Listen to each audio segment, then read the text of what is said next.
내가 지금까지 지내온 것은 주의 은혜라 주의 은혜라 지금까지 지내온 것은 내가 지금까지 지내온 것은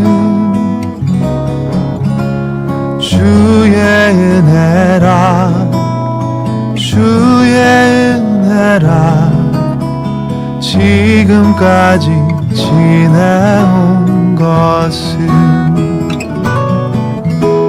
주의 은혜라 주의 은혜라 지금까지 지내온 것은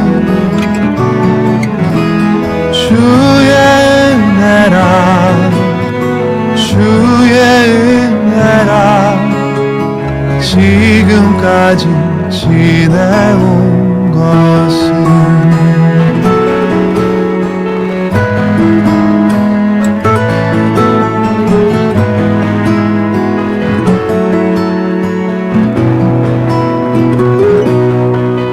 내가 하나님의 자녀 된 것은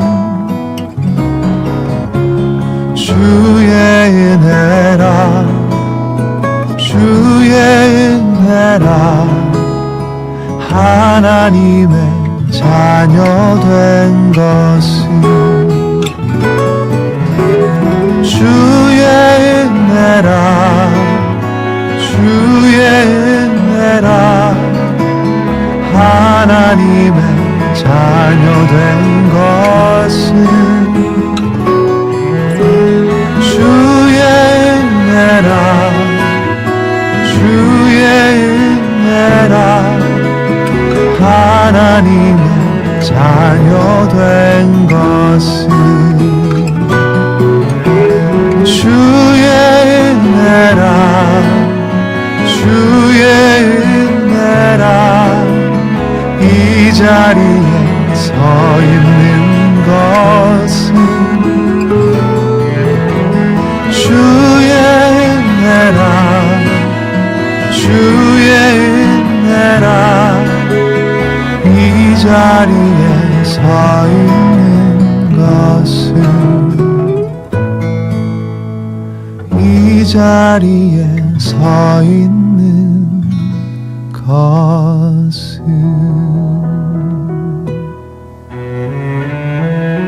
주의 은혜라 주의 은혜라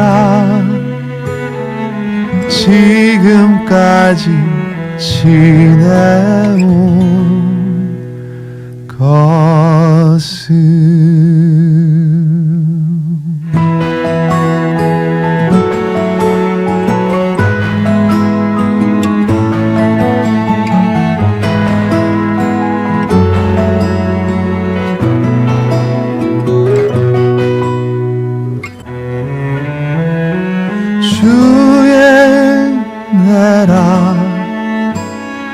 주의 은혜라 지금까지 지내온 것은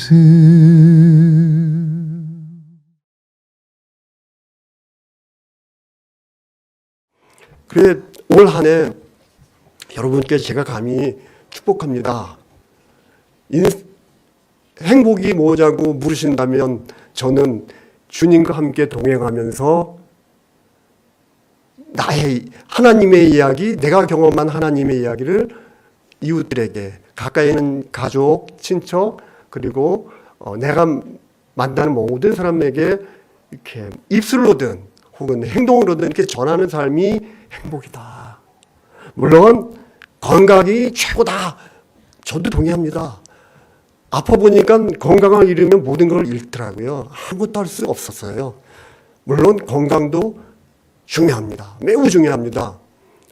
하지만 단지 건강하다고 그것이 다는 아닌 거예요. 이처럼 하나님과 나만이 아는 은밀한 history is my story, 하나님의 이야기 곧 내 이야기를 늘 전하는 삶이 참 우리가 이 짧은 인생 살아가는 동안 해야 될, 그리고 우리가 늘 바라는 천국을 소망하면서 우리 사도 바울이 디모데후서 4장 7절 8절에서 이렇게 고백했듯이 내가 선한 싸움을 싸우고 달려갈 길을 마치고 믿음의 승리자가 됐듯이, 그러면 하나님께서는 바울뿐 아니라 우리 모두에게 의의 면류관을 이미도 준비하고 계신다는 거죠. 천국의 관점을 가지고 이 땅을 여호와와 함께, 하나님과 함께 살아가면서 이런 복된 삶을 살아가는 것이, 우리가 새해 복 많이 받으세요 라고 하는 것의 실체라고 저는 감히 여러분께 말씀드리고자 합니다.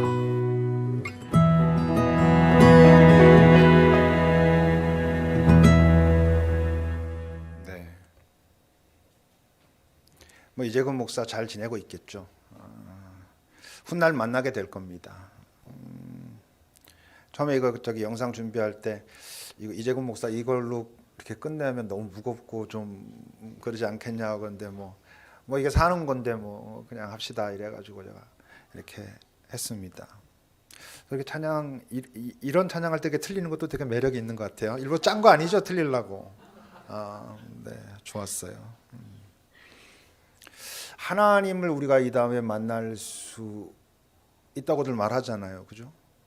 이 다음에 이 땅의 삶을 마치고 이제는 정말 하나님을 대면하여 만날 수 있다면, 여기 있는 사람들도 형태는 어떨지 정확하게 모르지만 다 만날 겁니다. 하나님이 뭐 우리 각자 이 땅의 삶 끝나면 다 당신만 딱 만나고 너 나만 만나, 아무도 못 만나 이러시겠어요? 뭐 지금 이런 모습으로 만날지 어떨지는 모르지만 우린 다 만날 겁니다.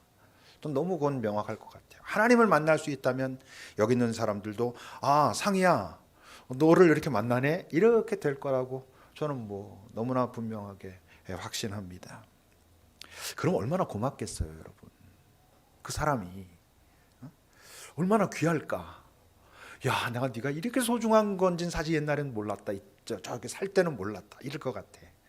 그게 뭐 네가 옛날에 나한테 이렇게 잘해줬었지 이게 기억나서가 아니라 그냥 그 존재 자체가, 뭐 우리가 살다 보면 이렇게 삐걱도 하고 저렇게 삐걱도 하고 뭐 싸우기도 하고 마음에 안 들기도 하고 섭섭하기도 하고 이런데, 뭐 그래서 뭐 좀 뭐 갈등도 하고 그러는데, 그 영원의 나라에 가서 보면 그냥 그 존재 하나하나가 너무 귀하고 너무 고맙고 막 이럴 것 같아요. 이어령 교수님 많은 분들이 아실 텐데, 혹시 그분이 마지막으로 아직 뭐 물론 살아 계십니다만 인터뷰를 했습니다. 그러면서 이 땅의 그 죽음을 기다리면서 나는 탄생의 신비를 경험하고 있다. 뭐 이제 이런 큰 주제로 자기 어떤 삶을 돌아보기도 하고 이 땅의 삶의 마지막 순간들을 이야기하기도 하고 이제 그런 인터뷰가 있는데 한번 여러분들 찾아보시면 좋겠다 싶어요. 그 따님이 목사님이었죠. 그래서 그 목사님도 근데 먼저 돌아가셨습니다. 먼저 세상을 떠났고, 그 딸이 목사 되고 나서 자기 아버지에 대해서 항상 소원이 아버지도 꼭 하나님을 만났으면 좋겠다. 그 양반이 젊었을 때는 안 믿으셨거든요. 그러다가 그분이 나중에 알면서 뭐 그분도 사도 바울처럼 사실 많은 것들이 인생에 대한, 삶에 대한, 세상에 대한 많은 것들에 대한 통찰을 가지고 계셨던 분이기 때문에 하나님을 딱 만나고 눈에 한꺼풀이 이제 정말 딱 벗겨주는 순간 뭐 엄청난 깊은 신학과 인간과 세상에 대한 그 인식을 가지고 그렇게 살아오신 그런 분이지요. 그분이 이 죽음을 무엇인지 깨닫게 되면서 훨씬 더 자유로워지고 있다고 하는 그런 이야기를 그가 하는 이야기를 봤습니다. 죽음이 정말 그 영혼의 실체, 우린 이 땅에서는 영혼을 이렇게 맛보고 있지만 그 영혼의 실체로 들어가는 입구라는 것이 명확해질수록 어떻게 될 것 같아요? 죽음에 대한 두려움은 없어지진 않아도 훨씬 작아질 것입니다. 사람들이 이 땅에서 여전히 예수 믿고 이런다 하면서도 그 죽음에 대한 그 두려움들이 있잖아요. 근데 그 죽음에 대한 두려움이 클수록 어떠냐면 이 삶을 정말 잘 사냐면 그렇지 않아요. 오히려 죽음에 대한 두려움이 점점 작아질수록 이 땅에 내가 살아있는 그 죽음 전까지 내가 이 땅에서 호흡을 가지고 살아가고 있는 이 시간이 얼마나 소중한지 정말 정확하게 알아요. 이 땅의 시간이 얼마나 내게 의미 있는 시간으로 주어진 것인지 더 분명히 알 수 있어요. 그래야 여러분 이 땅에서 매이지 않아야 할 것에 매이지 않고 내가 정말 따라야 할 것을 따라가면서 진짜 참 자유롭게 살아가는 건 죽음에 대한 두려움이 없어지면서예요. 삶이 진짜 얼마나 찬란한가. 이 땅에 내가 붙어있는 짧은 시간이고 유한한 시간이지만 이게 얼마나 아름다운가를 알아야 여러분 잘 살 수 있어요. 그 삶을 알고 있는 바울이 하고 있는 권면이 오늘 우리가 읽은 에베소서 4장 1절에 나오는 말씀이에요. 1절의 말씀 우리 같이 한번 읽어보겠습니다. 함께 읽겠습니다. 시작.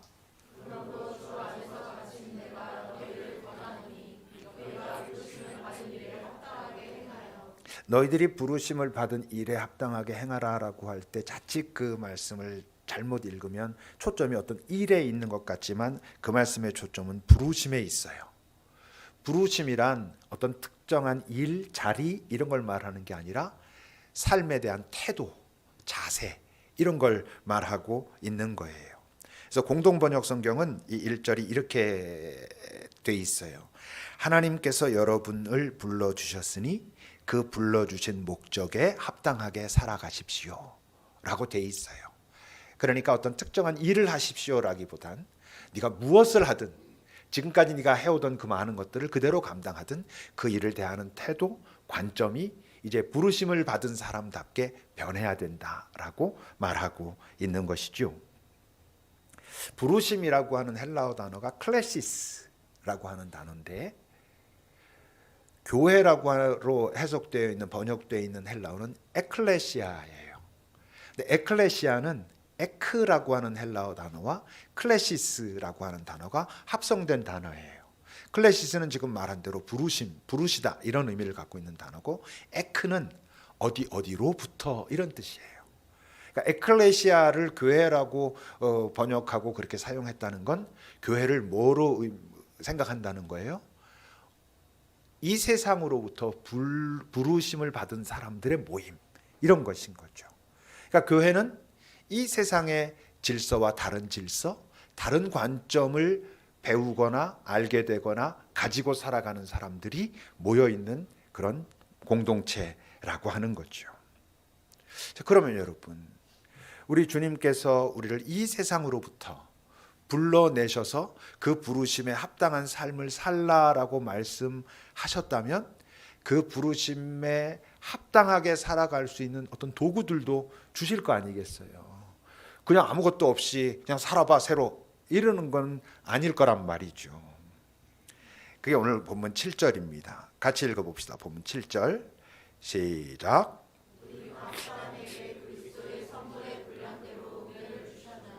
선물의 분량대로 뭐 은혜를 주셨다 그러면 각각의 너는 요 정도니까 요만큼 너는 이만큼 이렇게 자칫 잘못하면 이것도 어떤 질적인 걸로 또는 그 양의 크기로 생각하기 쉽지만 여기서의 핵심도 그런 부분이 아닌 거예요. 역시 이것도 공동번역은 이렇게 이야기하고 있어요.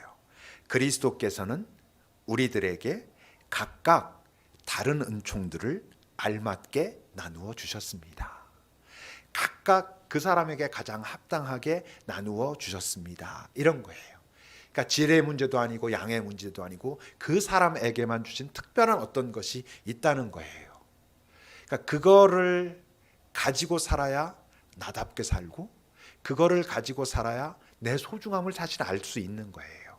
근데 우리가 이제 그걸 놓치기 때문에 자꾸 다른 사람들과 비교하게 되고 우리가 연약해서 그리고 그 누가 더 많이 가졌나를 자꾸만 보게 되고 이러다 보니까 내가 있는 것의 소중함을 놓치기 때문에 그렇지 주님은 우리를 불러내실 때에 이 땅에서 부르심의 그 일에 합당하게 살아갈 수 있도록 하기 위해서 각자 딱 맞는 그것을 주셨다고 하는 것이죠. 그럼 그 우리가 누구라고? 우리가 살아갈 때 꼭 정확하게 먼저 알고 가야 되는 게 내가 누군가라고 하는 자기 정체성이라는 거잖아요. 우리는 누군가 하는 이야기가 8절에 있습니다. 8절을 읽어봅시다. 시작.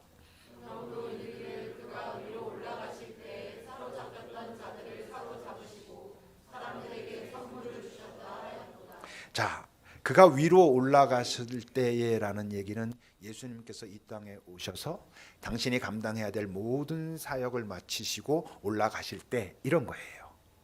그 일의 결과로 어떻게 되었다고 말하냐면 사로잡혔던 자들, 무엇에 사로잡혀?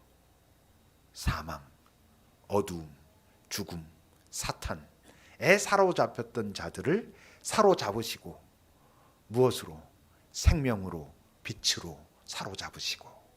그러니까 앞에 나와 있는 우리 각 사람에게라고 7절에서 말하고 있는 우리는 누구냐 하면 그 사로잡혔던 자들인데 주님께서 이 땅에 오셔서 당신의 사람으로 사로잡으신, 앞에 1절로 말하면 불러내신 그 사람들을 말하는 거예요.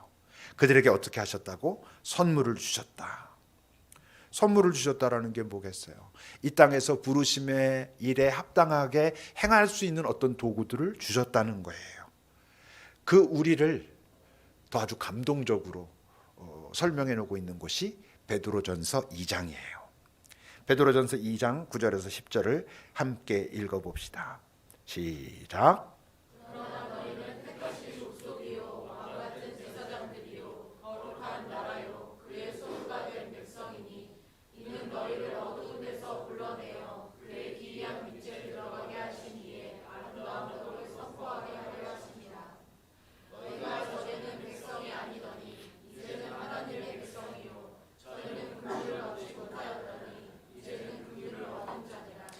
이걸 그 너희라고 하는 단어가 3번 나오는데 앞에 2번 너희는 나는으로 바꾸고 뒤에 있는 너희를 내가라고 바꾸면 내게 하시는 굉장히 실체적인 말씀으로 다가오게 돼 있어요. 다시 한번 읽어봅시다. 너희는 나는으로 바꾸면서 함께 읽어봅시다. 시작. 그러나 나는 택하신 족속이요 왕같은 제사장들이요 거룩한 나라요 그의 소유가 된 백성이니 이는 나를 어두운 데서 불러내어 그의 기이한 빛에 들어가게 하신 이에 아름다운 덕을 선포하게 하려 하심이라. 내가 전에는 백성이 아니더니 이제는 하나님의 백성이요 전에는 긍휼을 얻지 못하였더니 이제는 긍휼을 얻은 자니라. 예수를 믿는다는 건 내가 이런 존재가 되었다는 것을 받아들인다는 것을 의미하는 거예요. 그러니까 예수는 믿었는데 말했던 나의 정체성이 뭔가라고 한다면 이런 존재라는 거예요. 이 표현이 너무 큰 것 같아서 조금 부담이 되긴 하지만 그러나 그건 내가 부담이 되는 내 감정, 내 느낌과는 관계없이 하나님은 이렇다라고 우리를 말씀하신다는 거예요. 내가 너를 이 세상으로 불러내었으므로 너는 왕같은 제사장, 거룩한 나라, 나의 택한 백성이다. 그러므로 이제 너는 그 어둠으로부터 불러낸 이 빛으로 불러낸 그분의 아름다운 덕을 이제 너는 전하면서 이 땅에 살아야 된다라고 말씀하고 있고, 그게 지금 에베소서 4장 1절로 말하면 부르심의 일에 합당하게 행하며 살아가는 삶은 바로 그 아름다운 덕을 전하면서 살아가는 것과 같다는 것이죠. 그러면 그 부르심의 일에 합당하게 행할 수 있는 도구를 주셨다라고 했는데 그 도구는 과연 뭘까? 그 도구는 그러면 내가 주님을 알지 못했을 때 내가 가지고 있던 것과는 달라지는 걸까? 이 세상에 있는 많은 사람들이 갖고 있는 것과는 다른 걸까? 다르죠. 달라야 되죠. 뭔가 내게 없던 것이 갑자기 어떤 특정한 재주가 생긴다는 의미에서가 아니라 달라져야 돼요. 달라질 수 있어요. 왜? 사실 겉모습만 봐서는 똑같아 보일 수도 있어요. 내가 나라고 하는 사람이 예수를 믿었다라고 해가지고 이전에 내가 살아왔던 내가 할 수 있는 어떤 것들, 나의 능력, 재주 이런 게 달라지는 건 없잖아요. 갑자기 무슨 대단한 기적을 일으킬 능력이 생기고 이러는 건 아니잖아요. 그렇죠? 그러니까 언뜻 봐서는 비슷할 수 있는데 아주 본질적인 차이가 생겨요. 뭐예요, 그게? 나라고 하는 존재, 그리고 내가 가지고 있는 어떤 것들에 성령께서 함께 하시면, 다른 말로 하면 하나님의 능력이 함께 하실 수 있는 존재가 된다는 거예요. 자주 말했지만 우리가 가지고 있는 각자 어떤 여러 재주들이 있어요. 이게 어떤 특정한 하나라고 생각할 필요는 없어요. 내가 가지고 있는 많은 것들이 있잖아요. 많은 사람들이 가지고 있는 그 어떤 것들을 내가 가지고 있어요. 우리가 카리스마라고 해요. 은사, 능력. 우리가 보통 뭐 세상에서도 카리스마가 있어 이렇게 말할 때, 성경에서 말할 때 그것은 은사예요. 그게 바로. 근데 말했죠. 카리스마라고 하는 단어가 은사인데, 카리스라고 하는 단어의 뜻이 뭐냐면 은혜예요. 은혜. 그러니까 다시 말하면 이런 뜻이에요. 내가 가지고 있는 어떤 것들에게, 더 본질적으로 나라고 하는 사람에게 하나님의 카리스가 임하면 내가 어떤 존재가 되냐 하면 카리스마의 존재가 돼요. 은사적인 존재가 된단 말이에요. 능력의 존재가 된단 말이에요. 그러니까 우리가 자칫 잘못 생각하면 은사라고 할 때 내가 제일 잘하는 어떤 것, 그리고 여기에 하나님의 은혜가 함께 하시면 이걸 가지고 내가 이제 막 멋지게 살아가는, 이걸 되게 은사라고 말하기 쉬운데, 실제로는 이렇게 되는 게 아니고 어떤 특정한 한 가지, 그래서 뭔가 내가 제일 잘하는 걸 발견해야 돼 이런 게 아니고, 나라고 하는 존재에 하나님의 은혜가 임하시면 내가 카리스마의 존재가 되는 거예요. 내가 카리스마의 존재가 되면 내가 가지고 있는 많은 소소한 것들, 이를테면 뭐 내가 노래를 해, 내가 어떤 기계를 만질 줄 알아, 이런 모든 것들이 은사적인 능력으로 변한다는 거예요. 그럼 어떻게 해야 그 은혜가 임할까? 우리가 다 예수 믿었는데, 그럼 나도 이런저런 모습으로 살아가고 있고 이런 것들을 가지고 살아가고 있고, 내가 이렇게 지금 이런 존재로 있는데 내가 어떻게 은사적인 존재가 되고, 내가 사용하는 많은 그런 것들이 은사가 될까? 어떻게 하면 되는 줄 알아요, 여러분? 원하면 돼요. 원해야 돼요. 내가 가지고 있는 많은 것들, 나라고 하는 존재가 은사적인 존재, 내가 가지고 많은 것들 은사가 되지 못하는 이유는 원하지 않기 때문이에요. 진심으로 원하면 그 은혜는 임하게 돼 있어요. 하나님 나라고 하는 존재가, 하나님을 믿었지만 예수를 통하여 내가 구원받은 자가 되었다라고 하지만 여전히 나는 많이 부족하고 연약합니다. 내가 가지고 있는 이런저런 재주라고 하는 것들도 이 세상에 나가서 비교해 보면 나보다 훨씬 잘하고 크고 멋진 것들이 더 많이 있는 그런 연약한 사람입니다만은, 나라고 하는 이런 존재에게도 당신의 은혜가 임하시면, 당신의 사랑과 평화와 능력이 임하시면, 내가 가지고 있는 이 작아 보이는 이것들도 소중하게 사용될 수 있다면, 엄청나고 큰 곳에서 모든 사람들이 보는 곳에서가 아닐지라도 내가 만나는 단 한 사람 앞에서라도 그것이 당신의 능력을 힘입어 흘러갈 수 있는 것이 될 수 있다면 나를 그렇게 인도하소서. 내가 그렇게 되기를 진심으로 원합니다 라고 원하고 있다면 왜 안 주시겠어요? 임하시는 거예요. 그것이 임하면 우리는 은사적인 존재, 은사를 사용하며 살아가는 존재가 돼요. 내가 가지고 있는 것이 나라고 하는 존재가 그럼 은사적인 존재인가? 은사인가를 확인하는 가장 좋은 방법, 아니 너무나 명확한 방법은 뭐겠어요? 아까 말했던 대로 은사는 그냥 단순히 내 재주가 아니에요. 그냥 내가 생각하고 판단하고 한 대로 살아가는 그런 사람이 아니에요. 하나님의 은혜가 임한 존재예요. 은혜가 임한 어떤 것이에요. 그러니까 은사라면 거기엔 필연적으로 뭐가 있겠어? 감사가 있어요. 내가 가진 게 매우 작지만 이것을 하나님의 은혜를 통하여, 하나님의 도우심과 동행을 통하여 이렇게 할 수 있는 게 참 고마운 거구나. 은사라면 그것이 너무나 소중한 걸 알아요. 이게 남들이 볼 땐 뭐라 할지라도 이게 내게 주신 것이고, 내게 주신 이것에 하나님의 은혜가 임해서 이룰 수 있다면 이게 참 귀하구나 라는 걸 알아요. 그러니까 은사는 자랑하지 않아요. 은사는 무례히 행할 수가 없어요. 그걸 가지고 나를 드러내고 내가 잘났다고, 내가 너보다 이런 거 있으니까 내가 이런 능력이 있어, 내가 이런 카리스마가 있어, 내가 이런 은사 받은 사람이요 라고 말할 수가 없어요. 왜? 아니까. 이게 어떻게 내게 온 것이고 내가 이걸 어떻게 갖게 된지를 아니까. 그러니까 은사는 무조건 흘러가게 돼 있어요. 내게 멈추면 안 된다는 걸 알아. 내게 멈추지 않고 흘러가게 하시기 위하여 내게 주셨다는 걸 알기 때문에 흘러가요. 그 은사가 흘러가니까 거기엔 당연히 위로가 있어요. 격려를 일으켜요. 용기를 주게 돼 있어요. 평화를 만들어내요. 고린도전서 12장이 은사장이라고 하는 거예요. 거기 뭐 이런 은사, 이런 뭐 여러 가지 뭐 가르치는 거, 뭐 하는 거 막 있어요. 여러 가지를 배열하고 난 후에 바울 사도가 말해요. 내가 근데 이 어떤 은사들보다도 훨씬 비교할 수도 없이 큰 은사를 하나 소개하겠다 라고 하면서 시작되는 게 고린도전서 13장이에요. 13장이 뭐예요? 사랑장이잖아요. 그 사랑은 어떤 거라고? 사랑은 오래 참고 온유하고 물에 이행지 않고 교만하지 않고 자랑하지 않고, 그게 은사예요. 그러니까 내가 가지고 있는 어떤 것이든 나라고 하는 존재가 무엇이든 은사적인 존재가 되고 은사들이 되면 그런 삶을 살아가게 되는 거예요. 난 없는데? 왜 없겠어요? 못 찾은 거지. 왜 못 찾겠어요? 남들과 비교하니까. 저걸 갖고 싶은데 나는 그게 없으니까, 저거가 내게 중요한 거라고 믿는데 나는 그게 없으니까 내가 가진 것의 소중함을 몰라요. 내가 가진 것이 있다는 것을 아는데도 그것이 은사로 성장하지 못하는 이유는 게으르기 때문이에요. 많은 경우. 더 중요하게는 내가 부르심을 받은 사람인 거에 대한 인식이 없어.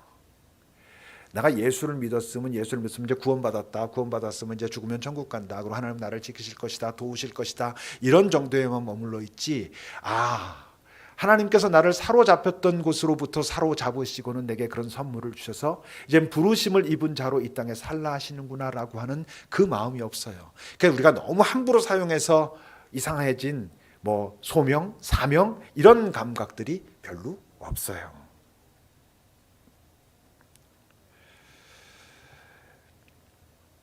교회는 그러니까 뭐겠어요?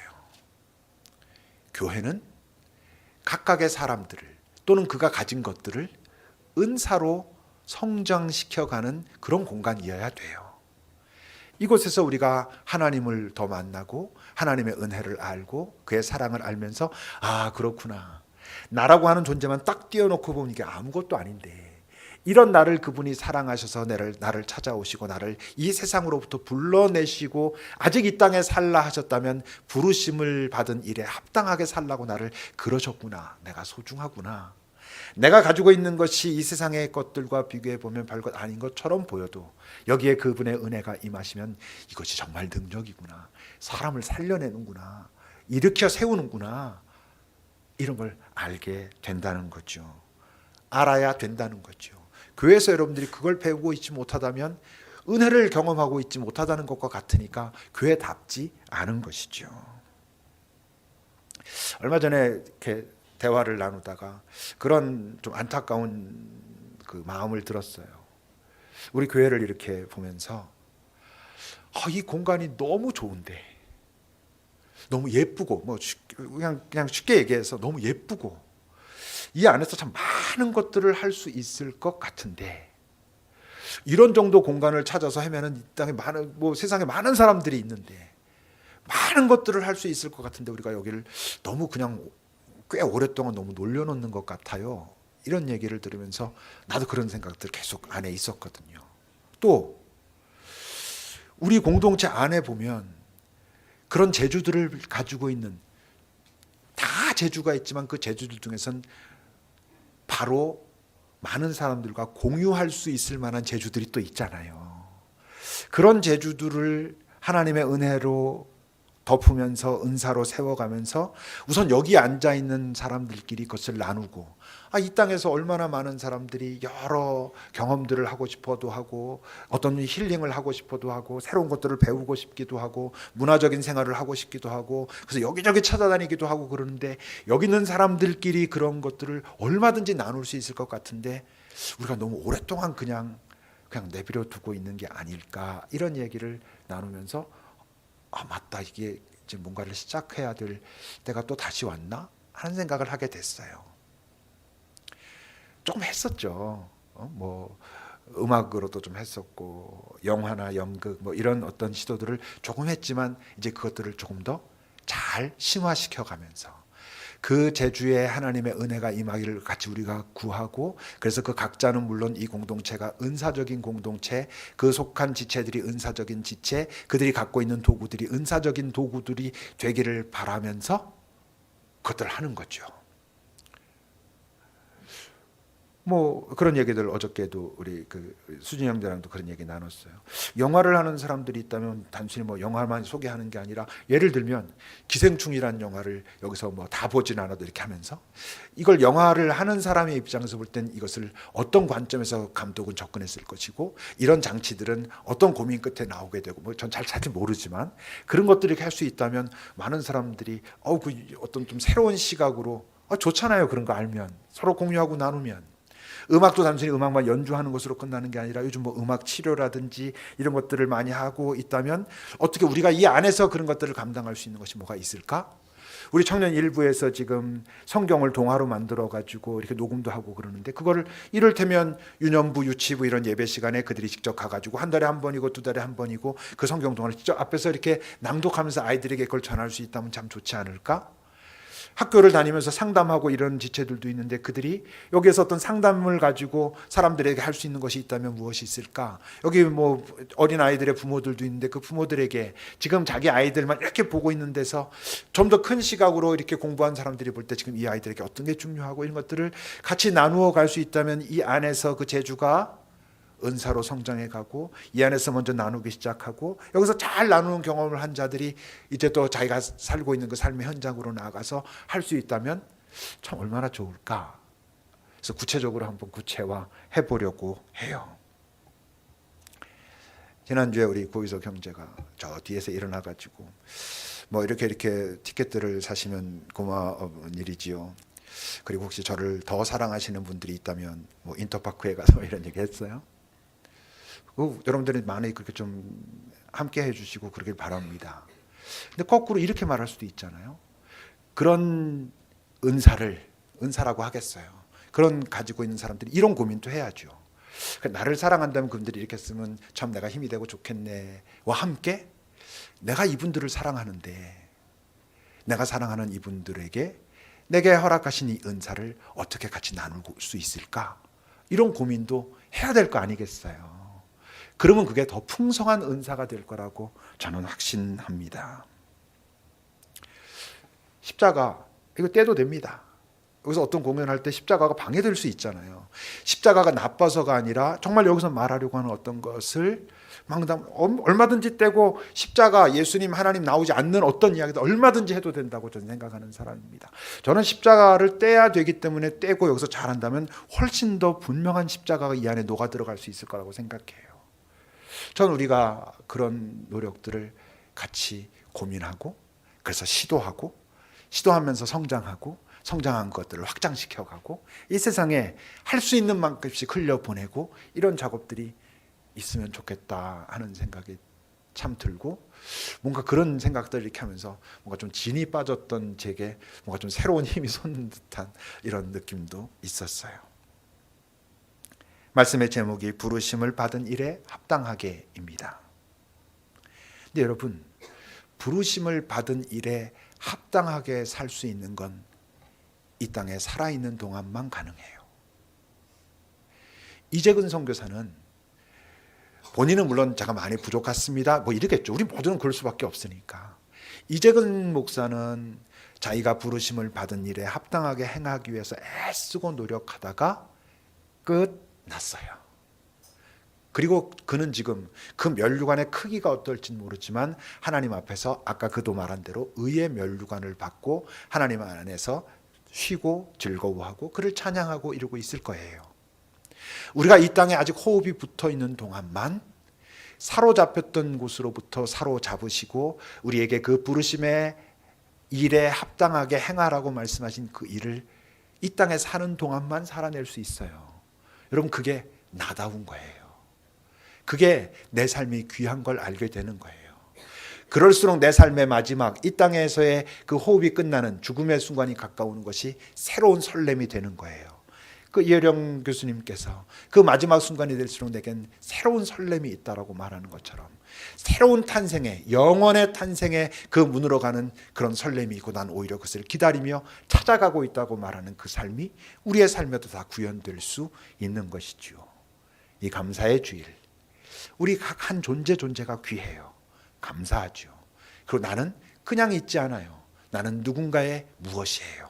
소중한 무엇, 위로를 용기를, 격려를 줄 수 있는 그 무엇, 그런 우리들이 이 땅에서 그렇게 살아간다면 세상은 바로 우리를 통해서 하나님의 생명, 사랑, 평화, 위로를 맛보게 될 거예요. 기도합시다. 우리 잠시 내가 누구지? 내가 지금 왜 예배하지? 내가 하나님을 나의 주님이라고 예배하고 있다면 내가 누구인 거지 다시 한번 잘 확인하면서 주님, 내가 나인 것을 감사할 수 있게 도우소서. 그러기 위해서 당신의 은혜가 내게 충만히 임하시기를, 그리고 내게 주신 것으로 당신의 은혜와 합쳐진 은사의 삶을 살아갈 수 있게 나를 이끄소서라고 잠시 기도합시다.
하나님, 딱 한 번뿐인 이 땅의 삶, 더군다나 예수를 믿고 내가 부르심을 받은 자구나 라는 것을 깨닫고 난 다음에 남아있는 바로 그 조금의 삶, 바로 그 삶만 그렇게 합당하게 살아갈 수 있는 삶인 것을, 그 삶을 하나님께서 정말 더 관심을 가지고 그리고 설레하시며 기대하시며 바라보신다는 것을, 언제든 내게 부어주실 은혜를 들고 기다리고 계시다는 것을 기억하게 하소서.